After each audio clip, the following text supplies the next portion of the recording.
Maye Mambok Bassa.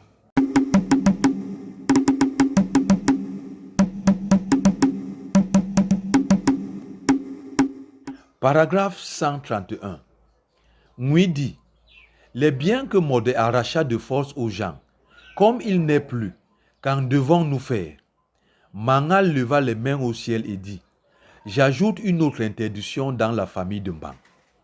Quiconque apporte l'envie dans cette famille doit entrer dans l'eau. Modé n'avait rien en propre, que chacun reprenne ses choses. La population le prit sur les épaules et fit résonner les cornes. La durée est belle, la durée est joie. Si tu dures, tu vois ce que tu ne pensais pas. Ils dirent aussi, Mbang a seulement défriché la clairière. Venez donc voir Mangal Mambang abattre les forêts. Lui, il ne vint pas comme son père. Il naquit seulement. Ils eurent l'idée, en le portant, de lui confier la parole dans leurs assemblées. Ngui les pria de se taire. Mangal lui-même s'adressait à eux, mais rien n'y fit. Ou vint et d'une voix puissante dit, quels sont ceux qui gâtent la joie pour une chose vaine? Ou allait révéler quelque chose de très important que Mangal dirait à l'assemblée, mais Mangal l'en empêcha.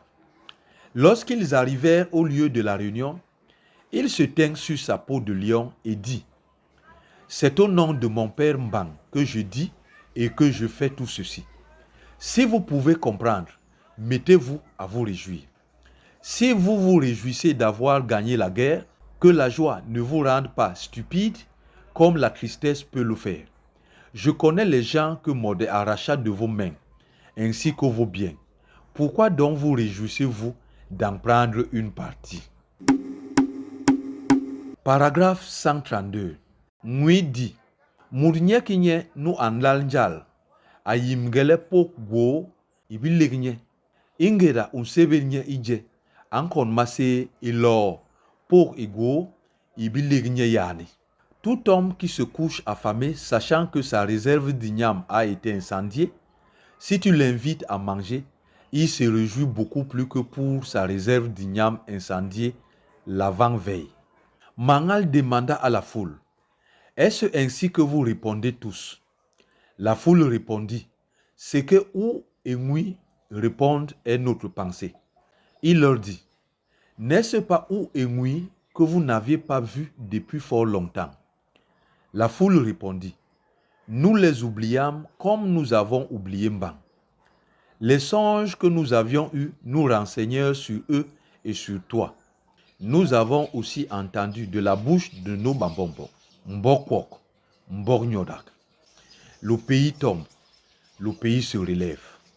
Voir Ou et Ngui est pour nous le remède. Mais te voir est la santé. Nous sommes contents d'avoir reçu un remède qui nous donne la santé. Mais si quelqu'un possède la santé, c'est qu'il possède tous les biens. Mangal leur demanda, est-ce que vous comprenez ce que vous dites?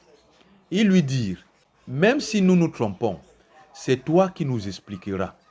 Il leur dit, moi, j'étais content de vous-même comme je vous voyais de loin. Maintenant, vous êtes près de moi. Il leur dit, quand commencez-vous la réunion? Ils lui dirent, nous attendons seulement le jour que tu nous as fixé, parce que nous ne sentons pas la faim.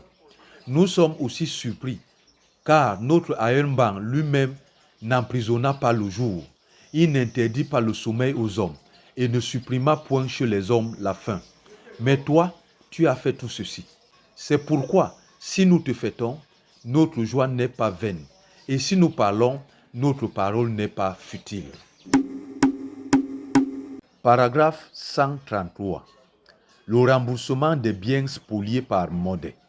Mangal dit, lorsque les biens seront remboursés, qu'on ordonne les travaux ici dans notre pays.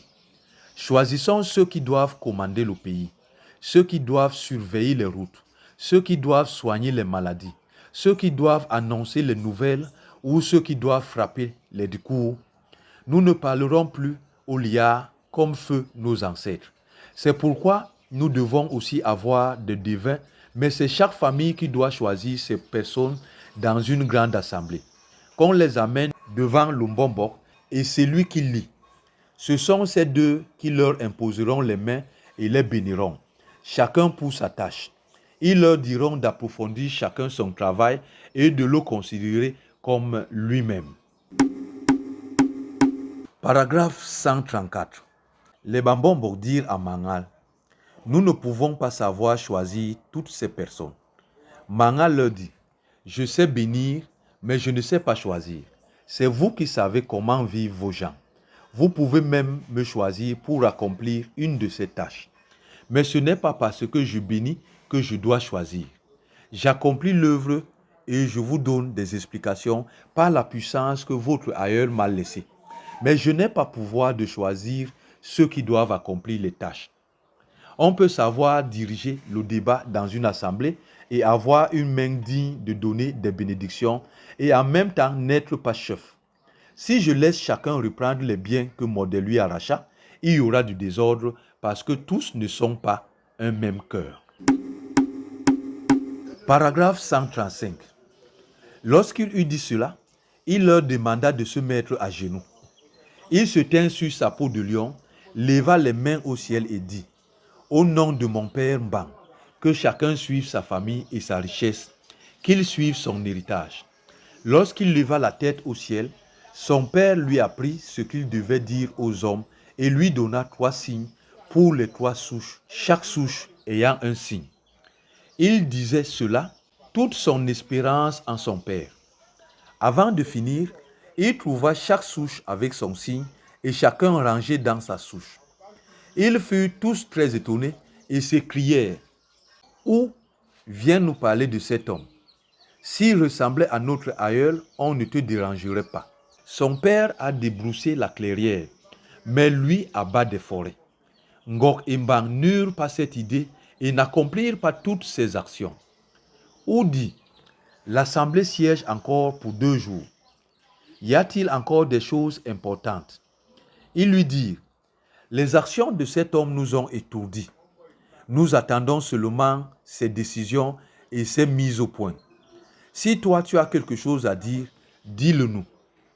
Ou dit: dois-je demander à Mangal ce qu'il fera pour se marier, puisque son père lui interdit de se marier? Mais personne ne sut que dire. Paragraphe 136. Mangal dit: il y a beaucoup de travail. Même Ngok ne l'acheva pas, ni même Mbang. Même moi, je ne l'acheverai pas. Il dit: avez-vous choisi des Bambombok dans vos lignées? Ils lui dirent: ta façon de parler nous indique qu'il faut les connaître. Mangal dit: les avez-vous appris? La foule répondit: Père, aide-nous à choisir ces hommes. Mangal dit: apportez tous vos chasse-mouches. C'est Ou qui apporta tous les chasse-mouches qu'ils avaient entre les mains et les mit devant Mangal. Mangal lui dit de les placer sur la peau de lion. Mangal dit à tout le monde de se mettre à genoux et de fermer les yeux. Chaque Mbombok trouva un chasse-mouche dans ses mains, suivant chaque souche, chaque lignée, chaque maison. Mais les chasse-mouches n'étaient pas nombreux. Malgré cela, il leur demanda: est-ce que cela vous plaît? Ils lancèrent des cris de joie, disant: tu as fait ceci pour nous au nom de Mbang. Personne ne s'irrite contre ses propos et ses actions.